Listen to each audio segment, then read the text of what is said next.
I'm Jeremy Wade. We're in the offices of Collins & Curtis Masonry Limited,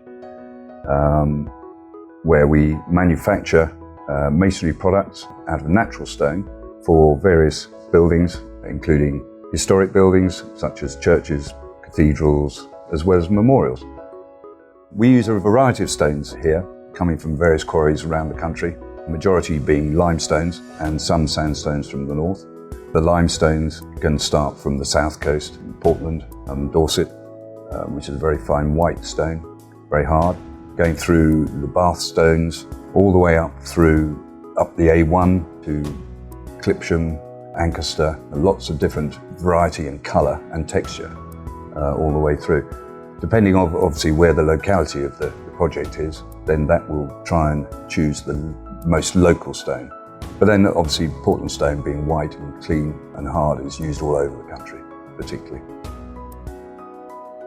At the moment we're supplying some Stoke ground base bed, which is a Bath stone, varying from window sills to window surrounds to copings to pier caps.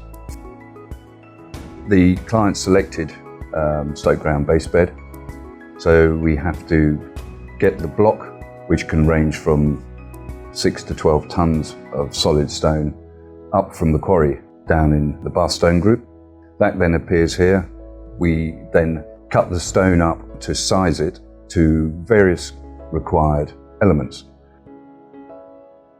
So I receive from the contractor details of stones that he requires to build his building, which I then resize, chart and put downstairs, where the whole process starts with cutting the large block into either depths or heights. It then gets scanned to smaller, manageable stones, the overall size that the completed item would be. That's then profiled either by saw or by hand and finished in the workshop downstairs by the masons.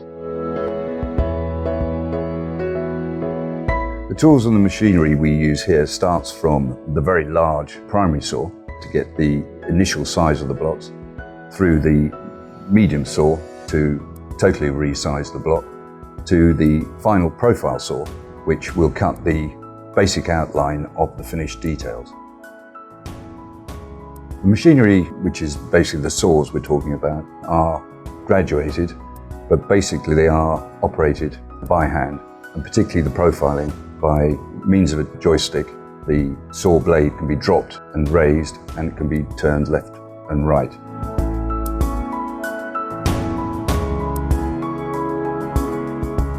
Following that, when it goes into the workshop, the stone will be finished more often than not with either pneumatic chisels, followed by hand chiseling and hand rubbing, and also at the same time using grinders and spinners to cut off excess and get the desired finish, which can be different grades of paper for smoother and rougher finishes.